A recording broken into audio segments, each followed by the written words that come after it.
Hey, what's up, everybody? This is Charles Benson. Welcome you guys to another episode of the DREAMERSPRO Show, where we cover everything from sports, hot topics, classic debates, and entertainment. And we give you guys a fresh perspective on things and how we see them. So let's get straight into it here. So as you guys know, the Lakers were really able to shock a lot of people by winning Game 2 against the Houston Rockets. Really surprised a lot of us. I did a show where I had to publicly come out and apologize to LeBron James and his fans, and people have been roasting and toasting me in the comment section ever since. But I was 100% wrong. I thought that the delta that Kevin Durant was that he was going to give the Rockets versus not having him, I thought it was going to be enough to put them over the top. But instead, the egg was all over everybody's face because Kevin Durant, not only did he not play up to snuff, he ended up finishing with 9 turnovers to the point where it looked like Kevin Durant has never played in an NBA game where they ran drills of how to deal with double teams. It was absolutely embarrassing. And then now we have other players like Deron Williams saying, KD's not a guy that can, handle the ball. He needs somebody to get looks for him and all. It was just a total mess, right? Total mess.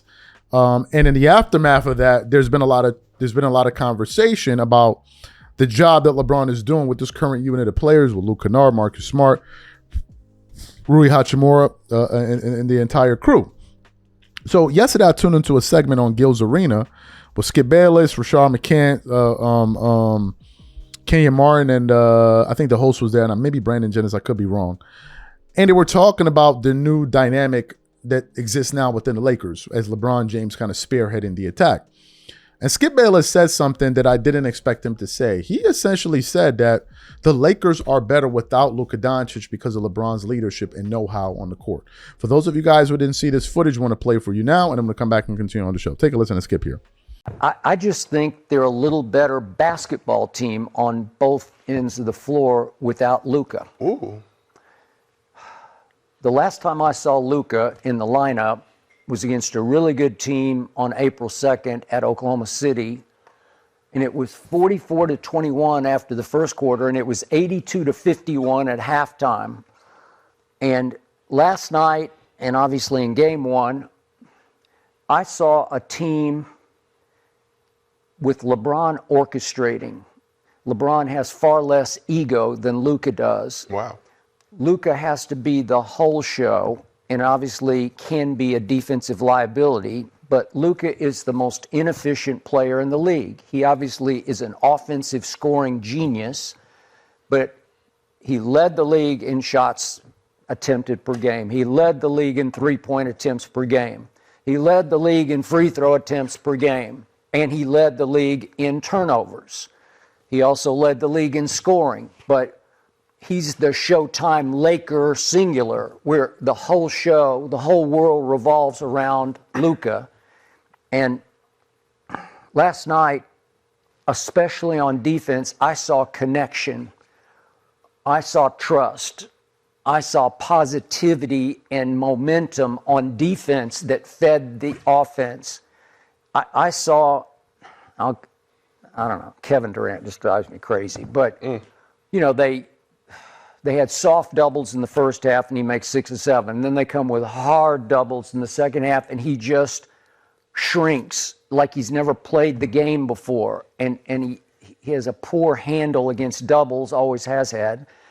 And he has 9 turnovers, but it's because Marcus Smart is up into him and Rui is up into him, and they just intimidated him into this passive, drifting, on his heels shadow of himself in the second half, and he goes 1 of 5, has 5 more turnovers, and it's just a disaster. But it was because the Lakers are playing real live team basketball. And I haven't said that in a long time, it seems like, where they're fun to watch. This is much more fun for me. And I'm a nut. Now I'm like an addict. I'm a fanatic. I love the game you guys played at the highest level. I'm in love with it, and I love to see it played correctly. And last night it was played correctly, and against a Rockets team with no point guard. Reed Shepherd tried last night, and Kevin got mad at him when he jacked up a 3 on a semi-break, and then he was just a shell of himself. Reed Shepherd goes 0 for 4 and 0 for 3 from 3, so they don't have that. And it just looked like the Lakers were a lot better. And the shock to me is I look at the point spread for Game 3 at Houston, and Vegas is still not buying the Lakers, and I think they're sleeping on this new Lakers team without Luka, because they're saying Rockets are 10-point favorites at home in Game 10. I'll take some. I'm not a bet man, but if I were, I'd jump all over 10. So yeah, that's a good bet. I'd take that one too, Skip. Okay. So you heard what Skip had to say. What are my thoughts about this? Well, look, there are a lot of things to consider. First of all, there's such a thing as called prisoner of the moment, where we see something that we're witnessing right now, and then all of a sudden we're like, wow, this is the greatest thing ever. But then as time goes on, you realize, okay, that was just kind of like, a flash in the pan. But what's happening with the Lakers reminds me of what happens with the Clippers a number of years ago. I think it was back in 2021. That was the year the Clippers made their run to the Western Conference Finals. And they made it to the second round, and Kawhi Leonard got injured in Game 4 against the Utah Jazz to tie the series. And then the Clippers went on the road in Utah, and they beat them there. And then they ultimately came back and won the series. And I remember as Terrence Mann and all of these guys were stepping up, there were kind of murmurs out there that the Clippers don't need Kawhi. The Clippers are better than Kawhi, because Kawhi was injured and they were still winning games in the playoffs, right? And I'm like, are you sure? Are you sure? A victory here, a victory there. Are you sure that this team is better off without Kawhi Leonard? So what ended up happening was they made it to the Western Conference Finals, and they realized, in fact, they were not better off without Kawhi, and they needed him, and they ultimately ended up losing because they didn't have their best player on the court. So if you go back to what Skip is saying, I think in the short term, yes, you can say that. But over a prolonged period of time, you can't say that, number one. Number two, if you look at what Luka brings to the team, you could make a succinct argument that if you supplanted Luka with LeBron James, you would get the exact same results, but with gaudier numbers. Luka Doncic, the way he scores demoralizes teams. He has the same court vision. He can rebound just as well. But I think what's happening is, because he's not on the court, it's easier to say this. They're both great decision makers. I'm talking about Luka and LeBron James. They're both great decision makers. But ultimately, what this boils down to is, who do you think is a better player?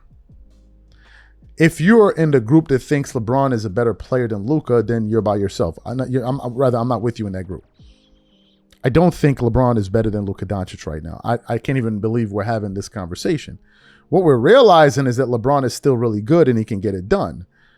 But are we really about to suggest that the Lakers are better without Luka Doncic? Is this the road we're willing to go down? Is this the road? That's the first thing. Or are you saying Luka should be the second option? Are we sure we want to say that? Because, mind you, 2 years ago, a year and a half ago, Luka wasn't here, and the Lakers were still getting knocked out in round one with LeBron as the first option. So we mustn't forget that.